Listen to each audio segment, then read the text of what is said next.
Good morning, Sales Academy followers, listeners, YouTubers, podcasters, everything social medias.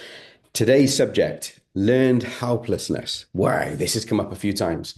Learned helplessness. And, in life and in business, in our personal development, in our, growing as a human, learned helplessness shows up in so many ways.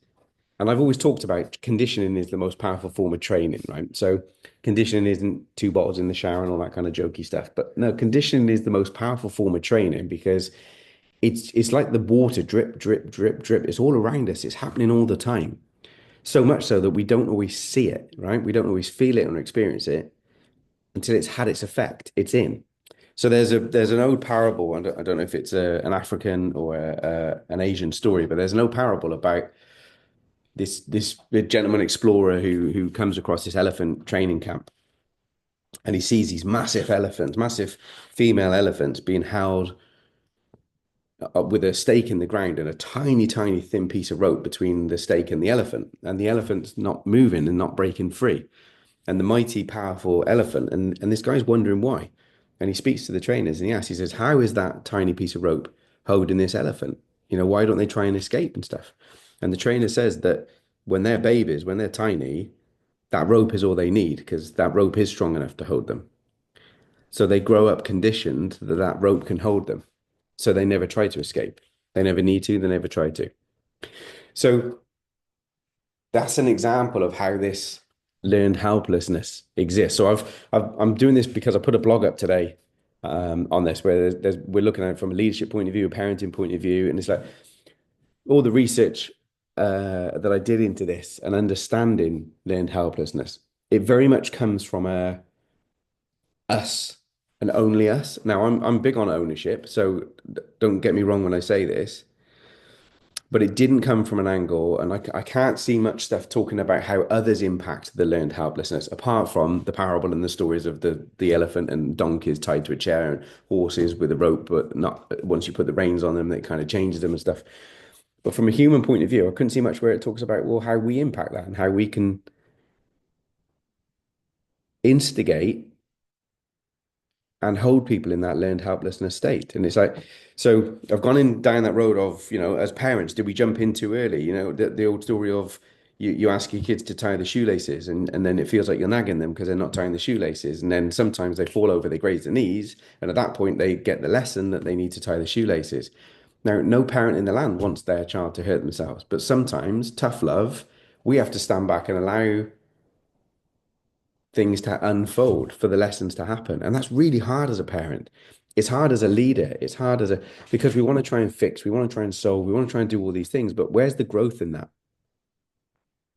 Where's the growth in that for the individual? So allowing them to, touch the plate because it's hot, even though they've been told not to. It's like these kind of things will happen. And once people get the learning goes in. Once they feel it, experience it, that's when the learning goes in and stays in. So we can't protect or do everything for everyone. And in trying to do so, we're actually restricting them. We're complicit in their learned helplessness. We are actively restricting them. Now, as a coach, I see this and it grates my shit, I'll be honest with you. Because as a coach, my intentions is that you outgrow me. All right. Then you outgrow Sales Academy. Now, if you do, that's success.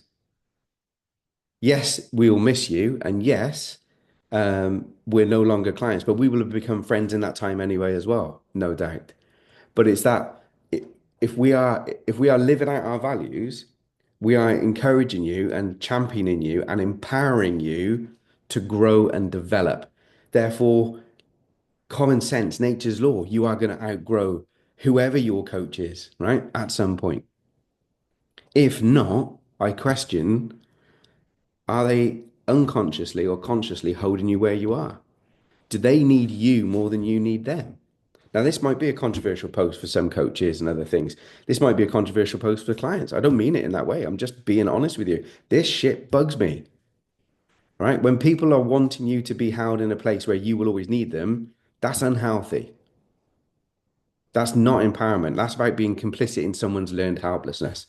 So, I see it in families where, siblings will just dig in and help out and do stuff. I'm a younger sibling, youngest of two.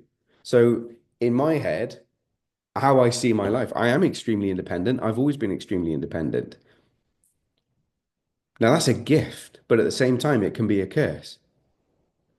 So I chose when I was younger to do things that nobody else wanted to do because they wouldn't jump in and do it, or something that they couldn't do. So they wouldn't jump in and do it because I had an older brother and naturally he would. My parents would. That's not healthy. I want to support my kids to grow. I want to challenge them and I want to champion them and I want to be there. And Beck and I talk about this a lot, right? We talked about it in our wedding vows and stuff with the kids and our promises that we will always be the lighthouse. You might not want to see the light, you might not want to hear the message, but we will always be that lighthouse. Now, if you choose to keep steering towards the rocks, we can't stop you from driving towards the rocks, especially as you get into adulthood. But there's wisdom from years on the planet of making mistakes and learning through stuff and going through stuff that we will share with you. And we will be that lighthouse, but we can't stop you hitting the rocks. So, learned helplessness. There's one to think about. Have a look at the blog. I'll put the link in the blog underneath as well. Where's learned helplessness showing up? And where has it showed up in your life? How is it still informing the human you are today and the decisions you're making today? Think about it, people. It's an important one. Learned helplessness. Take care. Peace out. Love you. Get in touch if you want. Let's grow together.